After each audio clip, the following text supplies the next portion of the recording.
नमस्कार साथियों, स्वागत है आप सभी लोगों का एक बार फिर से राम एकेडमी के यूट्यूब प्लेटफॉर्म पर। जैसा कि हमने एक सीरीज को चालू कर रखा है, उस सीरीज का नाम है महाकुंभ 2025, जो कि आपकी मध्य प्रदेश लोक सेवा आयोग परीक्षा से जुड़ी हुई है।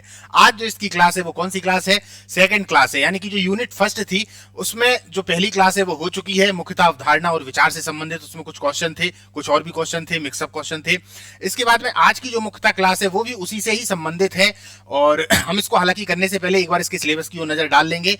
मैं आप लोगों को बता दूं, मध्य प्रदेश लोक सेवा आयोग 2025 जिसकी परीक्षा होने ही वाली है, इसकी जो क्लासें हैं वो कंटिन्यू आप लोगों के पास में आ रही हैं, सुबह और शाम। आज की ये जो क्लास है वो यूनिट फर्स्ट की सेकंड क्लास है। जिन लोगों ने पहली क्लास को नहीं देखा है वो लोग उस क्लास को जरूर देख लें। वो क्लास एक तरीके से आधार है। जब उस क्लास को आप लोग अच्छे से देख लेंगे तब ये ज्यादा उम्मीद मैं करता हूं आप लोगों से कि आप लोग दूसरी क्लास में जो क्वेश्चन है उनको अच्छे से लगा पाएंगे। क्लियर है? तो चलिए दोस्तों, इस वाली क्लास को हम चालू करते हैं। इसी प्रकार से प्रत्येक जो यूनिट है उसमें 500 प्लस प्रश्न जो है वो आप लोगों के पास में आएंगे। हर एक की अलग अलग क्लासें हैं, और इनकी जो खास बात है वो ये है कि हम प्रत्येक प्रश्न का एक्सप्लेनेशन तो करते ही हैं, साथ साथ में कि यदि उनमें कुछ क्वेश्चन ऐसे हैं जिनमें कि हमने देख लिया कि भैया इसका आंसर तो ये हो गया, बाकी 3 है तो इनके आंसर नहीं है, तो अब 3 इनके आंसर यदि नहीं है तो फिर इनसे संबंधित यदि परीक्षा में पूछा जा सकता है तो उसको भी बताया जाता है। साथ ही साथ प्रत्येक यूनिट के सिलेबस वाइज यहां पर एमसीक्यूज आप लोगों को मिल रहे हैं। चलिए दोस्तों, कौन सी क्लास है? दूसरी क्लास है, यूनिट फर्स्ट की भारतीय इतिहास। ठीक है, चलिए आगे चलते हैं, अपनी क्लास को चालू करते हैं। सूक्त किसे कहते हैं? कितना शानदार प्रश्न है। सूक्त किसे कहते हैं? कोई एक नया शब्द है? बिल्कुल नया शब्द नहीं है। ऋग्वेद में हम बार बार इसकी चर्चा सुनते हैं कि नहीं सुनते हैं? सूक्त किसे कहते हैं? तो सूक्त जो है दरअसल वो मंत्रों का एक सम्मिलित रूप है ना। मंत्र का मतलब है ऋचाओं से, ऋग्वेद में उनको ऋचा बोला जाता है। तो ऋचाओं का जो एक संयुक्त रूप है, जैसे कि 3 ऋचाएं हो गई, 4 ऋचाएं हो गई, 5 ऋचाएं हो गई, तो इन्हीं के सम्मिलित रूप को हम मिला के सूक्त कह देते हैं। तो जैसे हम देखते हैं कि जो ऋग्वेद है उसमें कितने सूक्त हैं? टोटल 1028 हैं। मूल ऋग्वेद में अगर देखा जाए तो 1017 है। 11 बाल लिखिल के जुड़ गए थे। ये प्रश्न आप लोगों ने याद कर रखा होगा, है ना, पूछा भी जाता है। तो अब जैसे यह सूक्त किसे कहा जाता है, तो ऋचाओं का संयुक्त रूप। एक ऋचा, धार्मिक ग्रंथ, इनमें से कोई नहीं। एक ऋचा को नहीं कहा जाता, ऋचाओं के संयुक्त रूप को कहा जाता है। ठीक है ना। तो ये इसका क्या हो जाएगा? आंसर। पहला प्रश्न था सूक्त किसे कहते हैं। चलिए दूसरे प्रश्न पे आते हैं।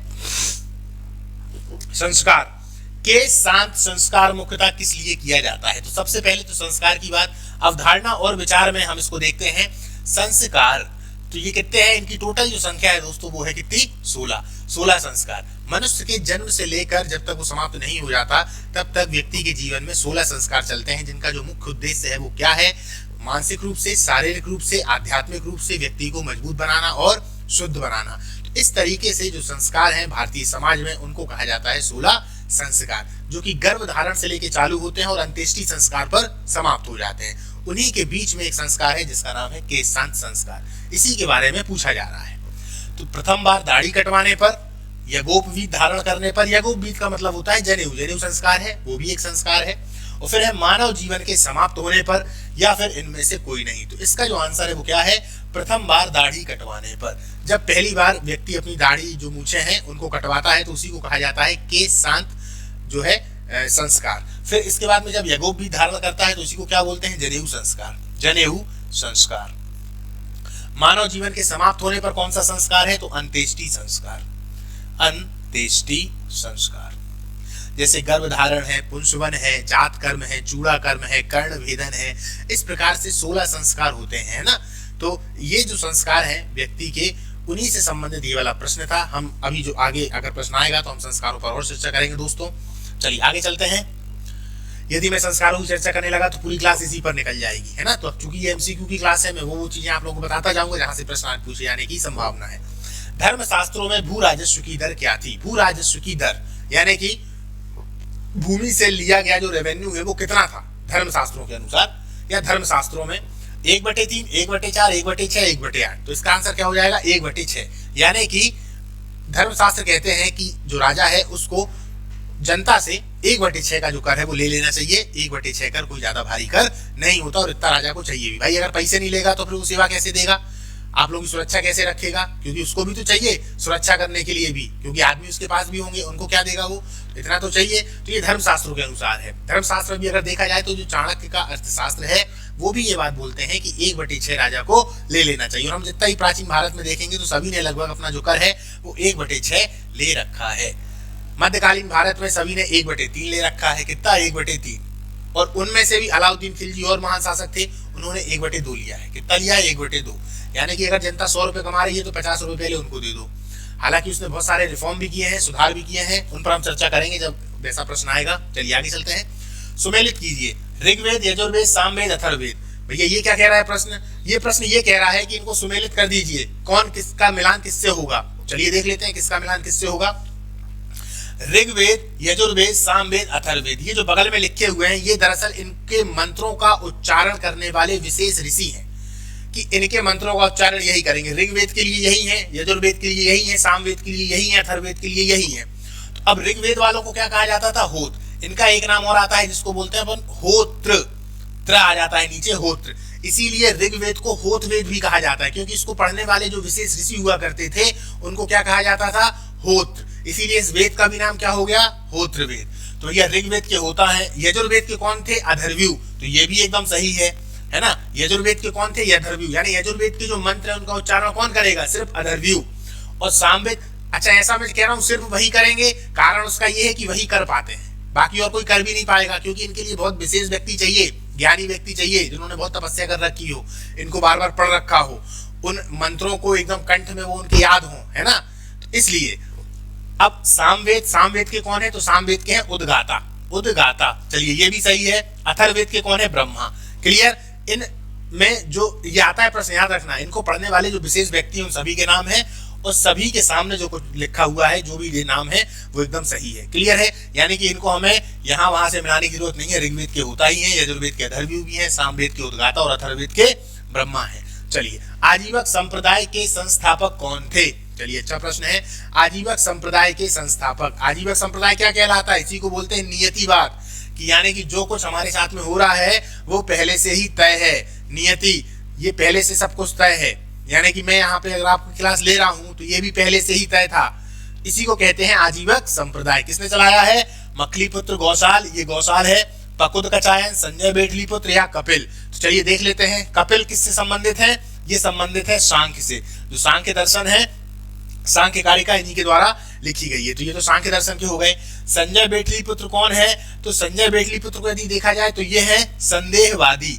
कौन है? संदेह। इनको हमेशा संदेह ही रहा कि भैया कैसा क्या चल रहा है। तो ये है संजय बेटलीपुत्र। अब ऐसे ही है जैसे पकुद कचायन और मखलीपुत्र गौसाल, इनमें से जो आंसर हो जाएगा वो क्या हो जाएगा? मखलीपुत्र गौसाल। आजीवक संप्रदाय के वैसे संस्थापक दोस्तों मखलीपुत्र गौसाल हैं।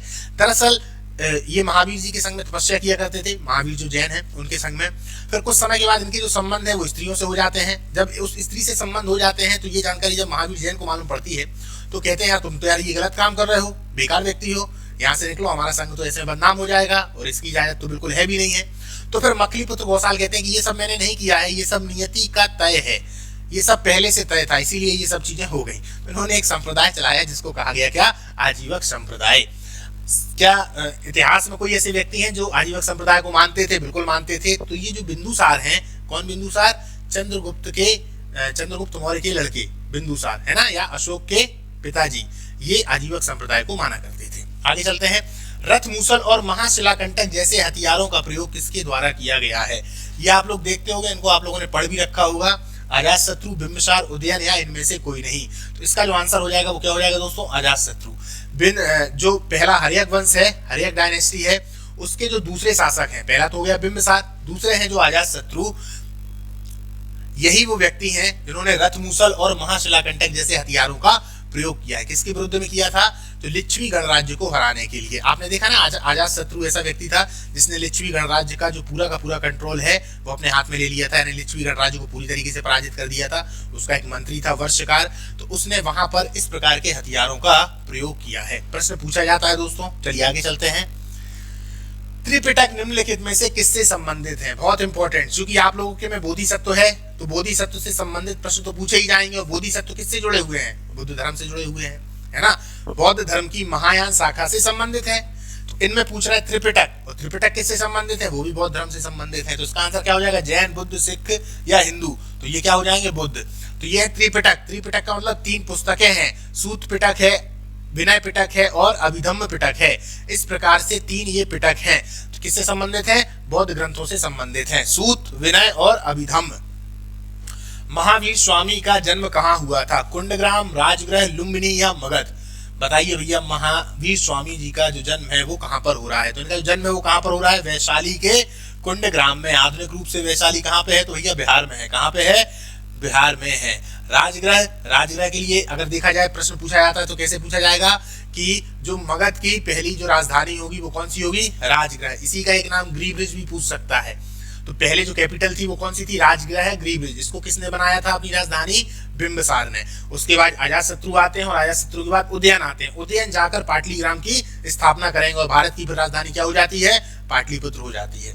इसके बाद में है लुम्बिनी। तो लुम्बिनी किस लिए प्रसिद्ध है? महात्मा जो बुद्ध है, गौतम बुद्ध है, माफ करिएगा, उनसे संबंधित है लुम्बिनी, है ना। और ये जो मगध है, मगध की तो अपन चर्चा कर रहे हैं, मगध की ही तो राजधानी थी क्या? राजगृह। बाद में फिर क्या हो जाती है? पाटलिपुत्र। चलिए आगे चलें। आगे का प्रश्न है कि यज्ञ वेदियों को बनाने के नियम किस में शामिल हैं? यज्ञ वेदियों को बनाने के नियम किस में शामिल हैं? अच्छा प्रश्न है। शुल्ब सूत्र, ब्रह्म सूत्र, भगवती सूत्र, इनमें से कोई नहीं। याद रखना दोस्तों, ये वाला जो प्रश्न है वो पहले पूछा जा सका है मेंस में, पीएससी में, ठीक है क्या? शुल्ब सूत्र खाली। तो याद रखिएगा, अब मैंने आंसर इसका बता दिया आपको।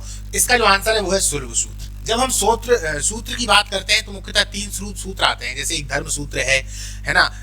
इन्हीं में से एक सूत्र है जो जिसका नाम है शुल्ब सूत्र। शुल्ब सूत्र से ही हमें यज्ञ वेदी यानी यज्ञ वेदियां यानी कि यज्ञ की कितनी लंबाई होगी, कितनी चौड़ाई होगी, उसकी जानकारी हमें कहां से मिल रही है? शुल्ब सूत्र से जानकारी मिल रही। शुल्ब सूत्र बहुत पहले लिखे गए हैं। ये सूत्र काल की बात है, यानी जो महाजनपद काल है 6वीं शताब्दी ईसा पूर्व, तब ये लिखे गए हैं। उन्हीं में से एक है शुल्ब सूत्र। शुल्ब सूत्र में ही यज्ञ वेदी बनाने का नियम है और इसी को हम गणित या रेखा गणित का जनक भी मानते हैं। रेखा गणित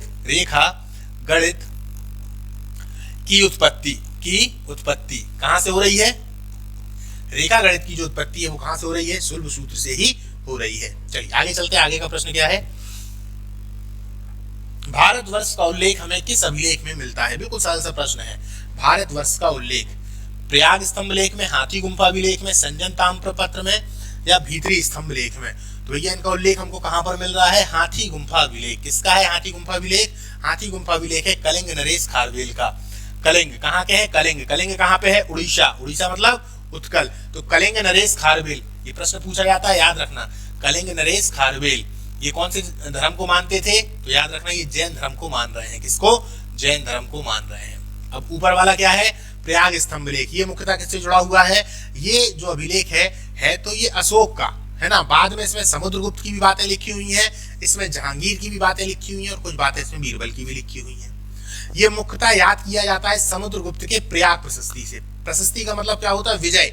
तो समुद्रगुप्त ने जो आर्यावर्त के 9 राजाओं को हराया, दक्षिणावर्त के 12 राजाओं को हराया, बाकी के आसपास के द्वीपों को भी हराया, ये पूरी की पूरी जो जीत है, ये पूरी की पूरी जो विजय है, इसी को इनके दरबारी कवि जिनका नाम है हरिश्रेण, उन्होंने स्तंभ पर उत्कीर्ण करवाया, जिसे हम प्रयाग स्तंभ लेख के नाम से जानते हैं। था किसका? अशोक का था। बाद में इसमें समुद्रगुप्त की बातें आ गई और बाद में अगर देखा जाए तो अकबर इसको कहां से, जो कौशाम्बी है वहां से इसको प्रयाग यानी कि जो इलाहाबाद है, इलाहाबाद के किले में लेके आया था, यानी उसने रखवाया होगा।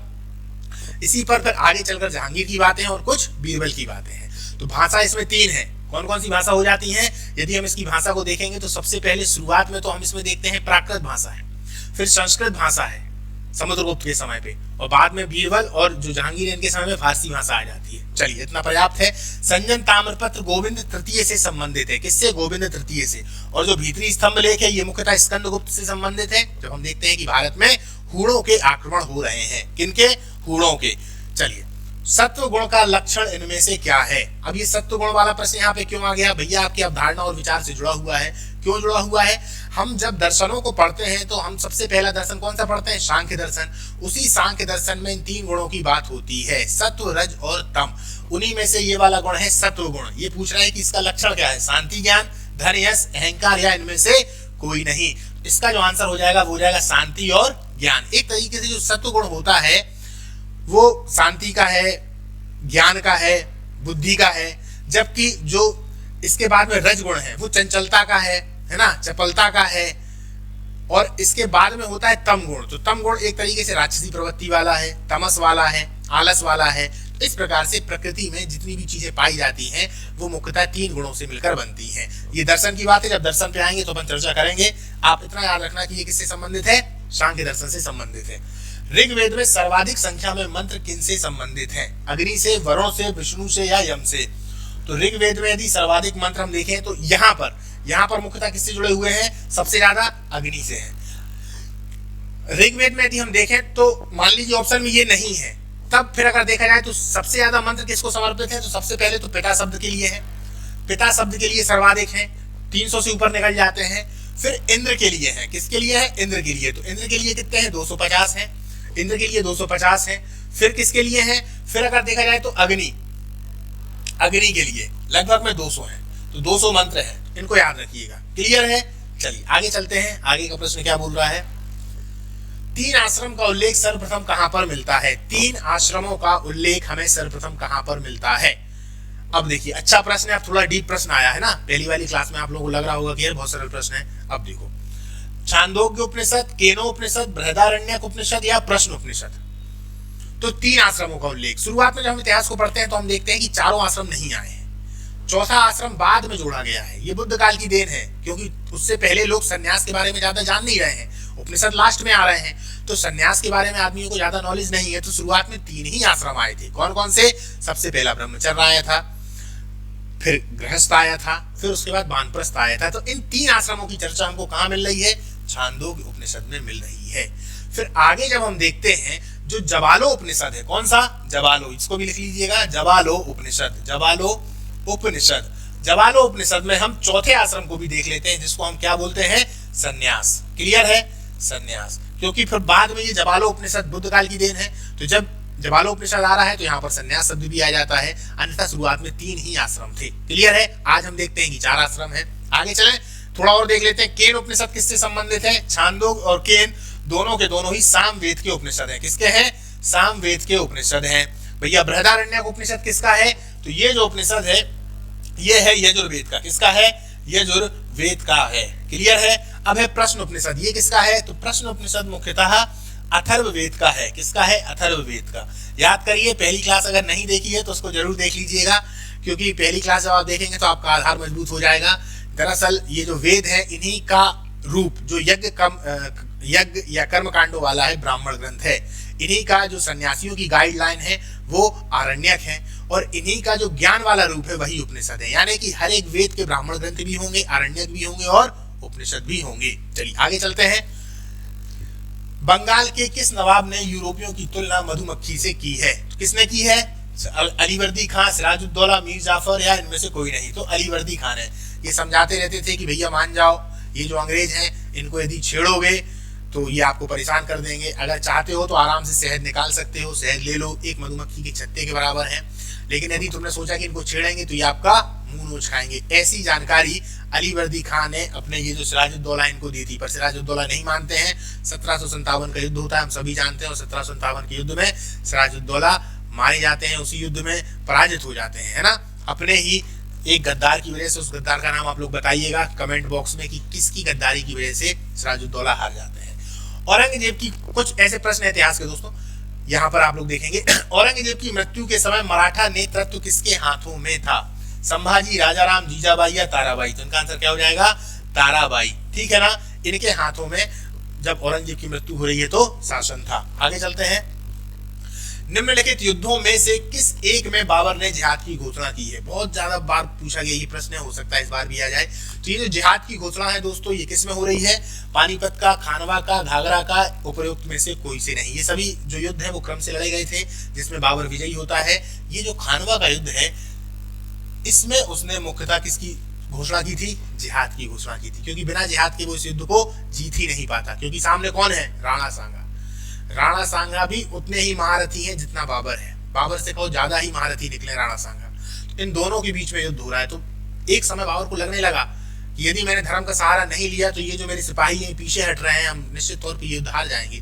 तब उसने धर्म का सहारा लिया और उसने एक जिहाद का नारा दिया। और जब जिहाद का नारा दिया तो उसके बाद में कहा कि यदि यहाँ पर जीत जाते हैं तो हम क्या कहलाएंगे? गाजी कहलाएंगे। और यदि हम यहाँ पर मर जाते हैं तो फिर हम कौन कहलाएंगे? शहीद कहलाएंगे। तो इस प्रकार से जिहाद का नारा देते हैं और इस युद्ध को धर्म युद्ध में बदल दिया जाता है। तो फिर जितने भी सैनिक हैं उनके वो इसलिए लड़ रहे हैं कि भैया यदि जीत गए तो गाजी हैं और मर गए तो शहीद, मरने के बाद क्या होगा, जन्नत नसीब हो जाएगी। तो इस वजह से फिर ये वाला जो युद्ध है वो जीत जाते हैं। बाबर अपनी आत्मकथा में लिखते हैं ये पूरी बात को। चलिए आगे चलते हैं। 1857 के संघर्ष में भाग लेने वाले सिपाहियों की सर्वाधिक संख्या थी। बंगाल में, अवध में, बिहार में, राजस्थान में। तो कहाँ थी? अवध में थी। कहाँ थी? अवध में। चलिए खानवा युद्ध का आप लोग जो डेट है वो जरूर लिखिएगा कि खानवा युद्ध कब हो रहा है ना। पानीपत युद्ध से ये शुरुआत होते हैं, कम से 4 युद्ध चलते हैं। गीतांजलि का अंग्रेजी संस्करण कब पेश हुआ था? तो ये कब पेश हो रहा है? 1913 में। मैं प्रश्नों को अब जल्दी जल्दी इसलिए करवा रहा हूँ दोस्तों कि काफी सारे जो प्रश्न है वो हो जाएं आपके। मुगल प्रशासन में मुहत्सिब कौन था? सेवाधिकारी, विदेशी विभाग का मुख्य अधिकारी, लोक आचरण अधिकारी, पत्र व्यवहार का अधिकारी। तो इसका आंसर क्या हो जाएगा भैया? मुगल प्रशासन में जो मुहत्सिब थे वो मुख्यतः लोक आचरण के अधिकारी थे। खास तौर पर औरंगजेब ऐसे जो अधिकारी हैं इन पर ज्यादा ध्यान देता था और उनको सख्त निर्देश होते थे कि भैया देखिए कि व्यक्ति यहाँ पर अपने आचरण का जैसे उसको रहना चाहिए इस पूरे सभा में या उनकी जो मंत्री परिषद हुआ करती थी उसमें उस तरीके से रह रहे हैं कि नहीं रह रहे हैं। तो ये कौन थे? मुहत्सिब इनको देखा करते थे।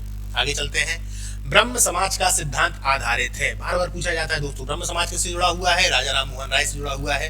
राजा राम मोहन राय है ना, राजा राम मोहन राय। चलिए तो ये प्रश्न है कि ब्रह्म समाज का सिद्धांत आधारित है बहुदेववाद, बहुत सारे देवताओं पर, एकेश्वरवाद हो सकता है, दोनों, या फिर इनमें से कोई नहीं।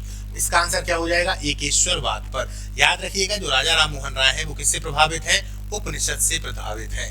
उपनिषदों को इन्होंने पढ़ रखा है और उसके बाद हालांकि इनको बहुत सारी भाषाएं आती हैं, इन्होंने दूसरे ग्रंथों को भी पढ़ रखा है, सभी ग्रंथों के मूल को भी जानते हैं और इसके अलावा उपनिषद से भी बहुत ज्यादा प्रभावित है। क्योंकि उपनिषद में अगर हम देखें तो एकेश्वरवाद की बातें ज्यादा आती हैं, इसलिए अगर देखा जाए तो ब्रह्म समाज का जो सिद्धांत है वो एकेश्वरवाद पर आधारित है। दूसरी बात, उस समय पर बहुदेववादी बातें जो हो रही हैं, मूर्ति पूजा जो हो रही है, पाखंड बहुत ज्यादा हो रहा है, लोगों को डराया जा रहा है धर्म के नाम पर।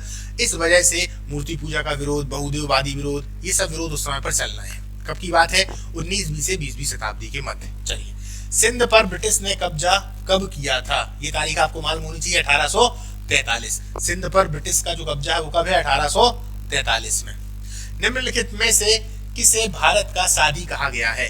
भारत का सादी, अमीर हसन, अमीर खुसरो, अबू तालिब, चंद्रभान ब्राह्मण।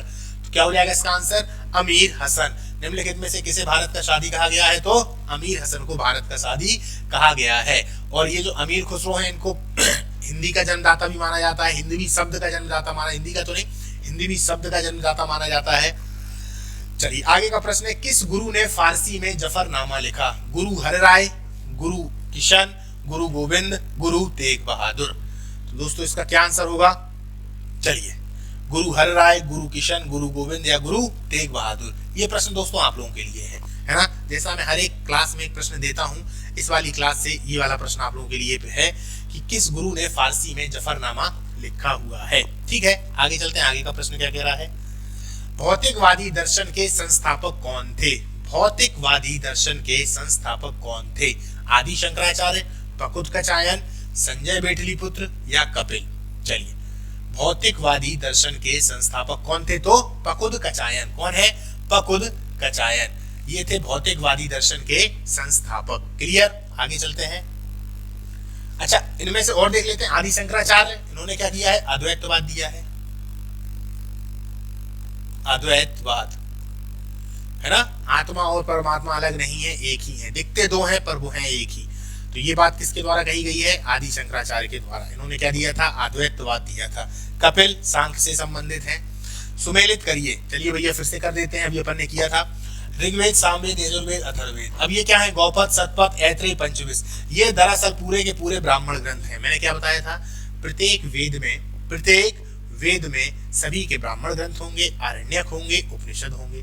अब यहाँ पर ये ब्राह्मण ग्रंथ है तो हमें मिलाना है किसका कौन सा है। सबसे पहले है ऋग्वेद। याद रखिएगा अथर्ववेद का एक ही ब्राह्मण ग्रंथ है, वो है कौन सा? गौपद।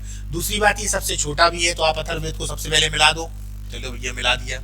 फिर है सामवेद, फिर है यजुर्वेद। नीचे से देख लो चाहे ऊपर से देख लो। तो सामवेद का कौन सा होगा? सतपथ, ऐत्रेय या पंचविश। सामवेद का कौन सा हो जाएगा? पंचविश। इसी को हम क्या बोलते हैं? तांड ब्राह्मण भी बोल देते हैं, तांड। याद रखना ये तांड लिखा हुआ आता है, तांड ब्राह्मण किसका है। ठीक है, अब है यजुर्वेद। यजुर्वेद का जो ब्राह्मण ग्रंथ है वो कौन सा है, वो है शतपथ। कौन सा है, शतपथ। याद रखिएगा शतपथ ब्राह्मण ग्रंथ जो है बहुत ही ज्यादा इंपॉर्टेंट है ना। इसको लघु वेद, इसको पंचम वेद भी कहा जाता है। तो ये हो गया कौन सा, यजुर्वेद का। चलिए अब इसके बाद में एक ही बचा है ऋग्वेद। तो ऋग्वेद का कौन सा है, ऋग्वेद का हमारा हो जाता है ऐत्रेय। दो होते हैं ऋग्वेद के, एक ऐत्रेय है और एक कौशितकीय है। ठीक है, तो दो हो गए किसके, ऋग्वेद के। सामवेद के पंचवेद या जिसे तांड कहा गया है, यजुर्वेद का शतपथ हो गया, अथर्ववेद का गौपथ। याद रखिएगा गौपथ जो ब्राह्मण ग्रंथ है वो सबसे छोटा ब्राह्मण ग्रंथ है। क्लियर है। चलिए आगे चलते हैं। आगे का प्रश्न क्या कह रहा है, सत सहस्त्री संहिता उपनाम से निम्नलिखित में से किस ग्रंथ का है। सत सहस्त्री संहिता जिसमें 1 लाख से ज्यादा श्लोक हों या 1 लाख श्लोक हों, ऋग्वेद, अथर्ववेद, रामायण या महाभारत। तो क्या हो जाएगा इसका आंसर, इसका जो आंसर है वो हो जाएगा महाभारत। सत सहस्त्री संहिता उपनाम से कौन है, महाभारत, इसी को कहा जाता है। महाभारत को पहले अन्य नामों से जाना जाता था। सबसे पहले शुरुआत में जब उसमें 8000 के आसपास में श्लोक थे तब उसका अलग नाम था।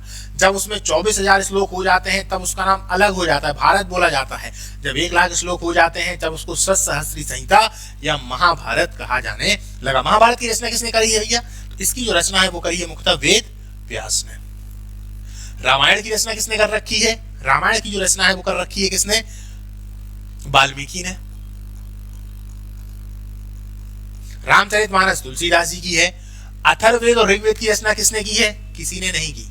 याद रखिएगा अथर्ववेद तो एक तरीके से मान भी लिया जाता है अथर्वा ऋषि के द्वारा है, पर ऋग्वेद तो बिल्कुल नहीं। ऋग्वेद अगर देखा जाए तो ये सीधी ईश्वर की वाणी थी जो ऋषियों के पास में गई और धीरे धीरे धीरे उनके शिष्यों के पास फिर शिष्य भी ऋषि बन गए, इसीलिए इनको श्रुति कहा जाता है। ये नहीं कहा जाता कि ऋग्वेद की रचना किसने की, ये कहा जाता है ऋग्वेद का संकलन किसने किया।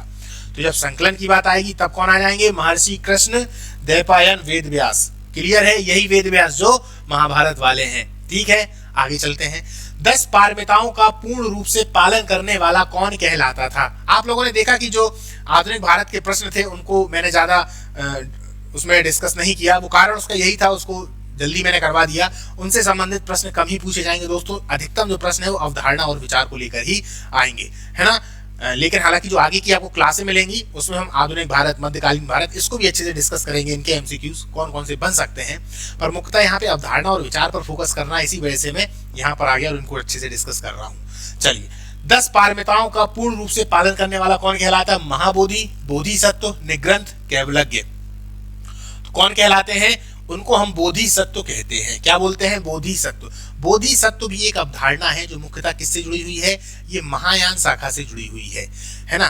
2 शाखाओं में बढ़ गया है बौद्ध धर्म, हीनयान और महायान। आगे चल के और भी शाखाएं निकल रही हैं, लेकिन शुरुआत में हीनयान और महायान में बढ़ गया। तो जो महायान वाले व्यक्ति होते हैं उनमें बोधिसत्व वे व्यक्ति हैं जो अपने निर्माण की कामना नहीं करते, या अपने निर्माण की जो उनकी कामना है उसको लेट करते हुए चलते हैं ताकि दूसरों का निर्माण हो सके, वही बोधिसत्व कहलाते हैं। ये आपके टॉपिक में जोड़ा गया है। आप देखेंगे यूनिट फर्स्ट में अवधारणा और विचार में जब आप शुरुआत से लेके पढ़ते हैं तो लास्ट में तीर्थंकर और तीर्थंकर से पहले बोधिसत्व, ये वही वाले हैं। तो इनके में है 10 पारमिताएं। 10 पारमिताओं का पूर्ण रूप से पालन करने वाले। इन पारमिताओं में जैसे दया है, क्षमा है, करुणा है, ये पारमिताएं हैं। ये आपको याद होनी चाहिए। आप कंसेप्ट वाली जो क्लास है उसको देखेंगे तो इन सब को आप अच्छे से याद कर पाएंगे। इन्हीं से संबंधित क्वेश्चन आ जाते हैं। एक पारमिता दे देंगे, इनमें से कोई सी नहीं है, यदि आपने नहीं पढ़ा है तो क्वेश्चन गलत हो जाएगा। संस्कारों की 16 संख्या किस स्मृति में बताई गई है, व्यास स्मृति, मनु स्मृति, याज्ञवल्क्य स्मृति, इनमें से कोई नहीं। तो याद रखिएगा संस्कारों की जो 16 संख्या है वो मनु स्मृति में बताई गई है। अब ये जो मनु स्मृति है किस काल की है, शुंग काल की है, शुंग काल की है। दूसरी बात, इसका जो अंग्रेजी संस्करण है सबसे पहले करवाया गया था, चूंकि ये आचार संहिता से संबंधित है। भारत में व्यक्ति को किस तरीके से उस समय पर रहना चाहिए, समाज के नियम है, धर्म के नियम है, उन नियमों के आधार पर ये मनुस्मृति बनी हुई है। तो चूंकि जब अंग्रेज भारत में आ रहे हैं तो उनको शासन करना है, और अंग्रेज यदि अपने हिसाब से शासन करेंगे तो हो सकता है वो शासन अच्छे से ना कर पाए। इसलिए क्योंकि जब हम किसी के यहाँ पर हैं और बहुत सारी जनता जिन चीजों को मान रही है उन चीजों के बारे में अंग्रेजों को पता ही नहीं है, और यदि उन्होंने कुछ किया तो विद्रोह भी हो सकता है। उन्होंने सबसे पहले मनुस्मृति का अनुवाद करवाया और उसके अनुसार फिर शासन करना चालू किया। जितने भी दीवानी मामले होते थे, सामाजिक मामले होते थे, धर्म से संबंधित मामले होते थे, तो मनुस्मृति का उपयोग करते थे। और जब कभी ऐसे मामले आते थे जो कि फौजदारी मारपीट के मामले हो गए, है ना, हत्या के मामले हो गए, तो उसमें वो फिर जो शरीयत थी तो शरीयत का उपयोग करते थे। क्यों? क्योंकि उस समय भारत में दो ही जनता थी सबसे ज्यादा, हिंदू और मुस्लिम, तो उसमें शरीयत कानून को लागू करते थे और वैसे जो मामले थे उसमें मनुस्मृति को लागू करते थे। अब है याज्ञवल्क्य की स्मृति, इससे भी प्रश्न पूछा जा सकता है। तो ये कब की है? ये गुप्त काल से संबंधित है। गुप्त काल में याज्ञवल्क्य की स्मृति हमको देखने को मिलती है। आता है ये प्रश्न, जैसे याज्ञवल्क्य की स्मृति है, नारद स्मृति है, कात्यायन स्मृति है, ये पूरी की पूरी कब की है? गुप्त काल की है। मनुस्मृति शुंग काल की है, इसको याद रखिएगा। शुंग वही पुष्यमित्र शुंग जिन्होंने एक तरीके से ब्राह्मण जो वंश है उसकी स्थापना की थी, है ना। चलिए, वह प्राचीन स्थल जहां 6000 ऋषियों ने महाभारत कथा का वाचन किया था। नेमी, शारण्य, वैशाली, पाटलिपुत्र या कुरुक्षेत्र। तो इसका आंसर क्या हो जाएगा? नेमी, शारण्य। ये ऐसा प्रश्न एक बार पूछा गया था। चलिए आगे चलते हैं। एमपीपीएससी की परीक्षा में तो नहीं, लेकिन दूसरी परीक्षाओं से संबंधित है। चलिए, अनुलोम और प्रतिलोम का संबंध किससे है? अच्छा प्रश्न है। विवाह है, जन्म है, मृत्यु है, इनमें से कोई नहीं। तो अनुलोम और प्रतिलोम का जो संबंध है वो मुख्यतः किससे है? विवाह से संबंधित है। अनुलोम और प्रतिलोम ये क्या है? ये विवाह है दोस्तों। अनुलोम में यदि देखा जाए तो लड़का उच्च वर्ण का होता है, लड़की निम्न वर्ण की हो जाती है। प्रतिलोम लड़का उच्च वर्ण का, लड़की निम्न वर्ण की हो जाती है, यानी एक दूसरे का ये विपरीत है। तो ये विवाह से संबंधित है। फिर आगे के समय में हम देखते हैं कि 8 प्रकार के विवाह आ जाते हैं। शुरुआत में मुख्यतः यही 2 प्रकार के विवाह थे और उससे पहले शुरुआत में एक ही विवाह था। ऋग्वैदिक काल में तो इनकी ज्यादा चर्चा होती नहीं है। वैश्य का हिंदू वर्ण व्यवस्था में कौन सा स्थान है? पहला, दूसरा, तीसरा, चौथा। तो कौन सा स्थान है? तीसरा स्थान है। याद रखिएगा, ये वाला प्रश्न डालने का जो मुख्य उद्देश्य है वो इसीलिए ताकि आप समझ पाए ये जो वर्ण व्यवस्था है वो वर्ण व्यवस्था हमारे लिए ये जो टॉपिक है इसमें है। जब आप देखते हैं ना वर्ण आश्रम व्यवस्था, तो वहां पर दरअसल 2 व्यवस्था है, एक वर्ण व्यवस्था, एक आश्रम व्यवस्था। इसीलिए बार बार कह रहा हूँ कि जो पहली क्लास है उसको आप लोग जरूर देख लेना, उनमें ऐसे प्रश्न बहुत सारे आए हुए हैं। तो ये जो वर्ण व्यवस्था है उसी से संबंधित है, तो इसमें पूछा जा सकता है। अब ये वर्ण व्यवस्था हमें भारत के इतिहास में देखने को कहाँ मिलती है, इसको भी समझ लें। सिंधु घाटी सभ्यता में ऐसा कुछ देखने को नहीं मिलता। बाद में आती है वैदिक सभ्यता। तो ऋग्वैदिक काल में भी वर्ण का जो प्रयोग हुआ है वो रंग के आधार पर हुआ है और 2 ही वर्ण थे, एक सफेद और एक काला। सफेद जो है वो एक तरीके से आर्य थे और जो काले थे वो कौन थे? अनार्य थे। तो वर्ण के रूप में प्रयोग हुआ है। फिर जब समाज में काम की आवश्यकता बढ़ी, क्योंकि सब लोगों का जीवन पहले तो कबीले वाला था, फिर धीरे धीरे उन लोगों ने रहना चालू किया, घर अपने बनाए, तो धीरे धीरे काम की आवश्यकता पड़ी। तो काम के आधार पर हम देखते हैं कि ये विभाजन चालू हो जाता है और ये विभाजन धीरे धीरे धीरे धीरे बढ़ता हुआ चला जाता है। उत्तर वैदिक काल की शुरुआत में और ऋग वैदिक काल के अंत में हम देखते हैं कि वर्ण व्यवस्था का जन्म हो जाता है। फिर आगे चलकर इसमें कुरीतियां भी आ जाती हैं। क्यों कुरीतियां आ जाती हैं? क्योंकि वो जन्म से ना होकर किस पर, कर्म से ना होकर जन्म पर हो जाती हैं, है ना। यानी कि पहले व्यक्ति कर्म के अनुसार था, अपना जो पेशा है बदल सकता था, जिसको जो काम आता है वो उसी के अनुसार उसमें ढल सकता था। लेकिन जब ये जन्म से हो गई तो अब भैया कोई विशेष व्यक्ति विशेष काम को कर भी रहा है, लेकिन यदि वो दूसरी जाति में है तो भी वर्ण को नहीं बदल सकता। तो ये व्यवस्था उत्तर वैदिक काल में आ जाती है। चलिए आगे चलते हैं। धनुर्वेद जो कि यजुर्वेद का उपवेद है, इसकी रचना किसने की है? धनुर्वेद जो कि यजुर्वेद का उपवेद है, विश्वामित्र, वाल्मीकि, वेद व्यास या इनमें से कोई नहीं। तो क्या आंसर हो जाएगा? विश्वामित्र। विश्वामित्र है भैया, याद रखना। धनुर्वेद जो कि यजुर्वेद का उपवेद है। वाल्मीकि जी किससे जुड़े हैं? रामायण से। वेद व्यास जो है वो महाभारत। यजुर्वेद में मुख्य उपनिषद कितने हैं? बहुत इंपॉर्टेंट है, शब्द है मुख्य उपनिषद। नॉर्मल उपनिषद 51 से ऊपर निकलेंगे, 51 है लगभग, पर मुख्य उपनिषद कितने हैं? तो 5 हैं। कौन कौन से हैं भैया? श्वेताश्वर है, याद रखिएगा, श्वेताश्वर, ईश, कठ, तैतरीय और बृहदारण्यक। बृहदारण्यक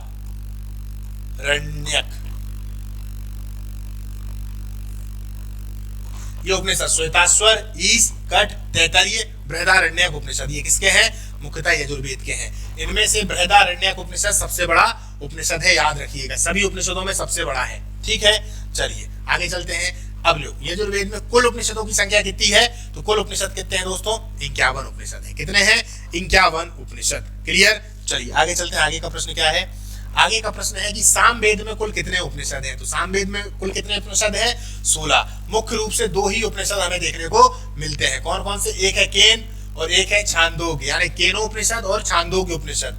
छांदोग्य उपनिषद, ये 2 उपनिषद हैं, छांदोग्य उपनिषद। ठीक है, चलिए आगे चलते हैं। आगे का प्रश्न क्या कह रहा है? वेदांत को इनमें से और क्या कहा जाता है? उपनिषद, उत्तर मीमांसा, ये दोनों, इनमें से कोई नहीं। दोस्तों इसका जो आंसर है वो है ये दोनों, उपनिषद और उत्तर मीमांसा भी वेदांत को कह दिया जाता है। वेदांत का मतलब वेदों का अंत, मुख्य रूप से ये ज्ञान कांड से संबंधित है। पहली वाली क्लास में मैंने आप लोगों को उपनिषद के बारे में बहुत अच्छे से बताया था, ये ज्ञान कांड से संबंधित है। तो यही जो ज्ञान कांड है इन्हीं को उपनिषद भी कहा जाता है। उपनिषद का अर्थ है उप यानी समीप, निषद का मतलब है बैठकर, गुरु के समीप बैठकर लिया जाने वाला रहस्यमयी जो ज्ञान है वही उपनिषद कहा, एक तरीके से उसी को उपनिषद कहा जाता है, वही वेदांत भी है। और इन्हीं को उत्तर मीमांसा भी कहते हैं। क्यों? क्योंकि भारत के जो 6 दर्शन हैं, 6 दर्शनों में जो सबसे लास्ट वाला दर्शन है जिसको हम उत्तर मीमांसा कहते हैं, जिसके प्रवर्तक बादरायण माने जाते हैं, वो भी इन्हीं से जुड़ा हुआ है। तो इनमें जब हम डीपली इनको पढ़ते हैं गहराई से, तो हम देखते हैं कि इन सबके अलग अलग मतलब हैं, पर आमतौर पर नॉर्मल समझने के हिसाब से हम देख लेते हैं कि भैया यही है, उपनिषद और उत्तर मीमांसा और वेदांत एक ही है। ठीक है, चलिए आगे चलते हैं। आगे का प्रश्न क्या है? आदि शंकराचार्य के द्वारा क्या प्रतिपादित किया गया? अभी जो अपन चर्चा कर रहे थे उन्हीं से संबंधित है ये। द्वैतवाद, अद्वैतवाद, विशिष्टाद्वैतवाद, इनमें से कोई नहीं। तो इसका जो आंसर है वो क्या हो जाएगा दोस्तों? इसका जो आंसर है वो हो जाएगा अद्वैतवाद। अद्वैतवाद आदि शंकराचार्य के द्वारा किया गया था। द्वैतवाद जो है वो माधवाचार्य के द्वारा दिया गया है, माधवाचार्य के द्वारा दिया गया है। और विशिष्टाद्वैतवाद जो है वो किसके द्वारा दिया गया है? ये रामानुजाचार्य के द्वारा दिया गया है।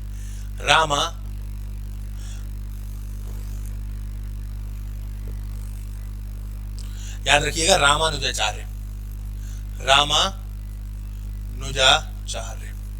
ये दरअसल आत्मा परमात्मा की बातें हैं दोस्तों। कैसी आत्मा परमात्मा की? अद्वैतवाद का मतलब है आ का मतलब नहीं, द्वैत का मतलब दो, दो नहीं है मतलब एक ही है। देखते तो दो है पर एक है, आत्मा परमात्मा एक ही है।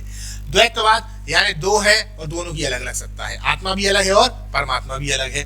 विशिष्टाद्वैतवाद ये अद्वैतवाद से ही संबंधित है, पर इसकी अपनी थोड़ी सी एक अलग विशेषता है। कभी अपन इस पर चर्चा करेंगे, अभी अपने एमसीक्यूज चल रहे हैं तो आप लोग बस समझते हुए चलें। प्रत्याहार का संबंध मुख्यतः किस दर्शन से है? प्रत्याहार का जो संबंध है वो योग से है, सांख्य से है, मीमांसा से, इनमें से कोई नहीं। तो इसका जो आंसर है वो क्या हो जाएगा दोस्तों? योग से संबंधित है। यम, नियम, है ना, इनको हम जब पढ़ते हैं, योग के मुख्यतः 8 अंग हैं। 8 अंग में से ही ये जो एक है वो कौन सा है? प्रत्याहार। जैसे यम हो गया, नियम हो गया, है ना, प्राणायाम हो गया, उन्हीं में से एक है प्रत्याहार। ठीक है ना।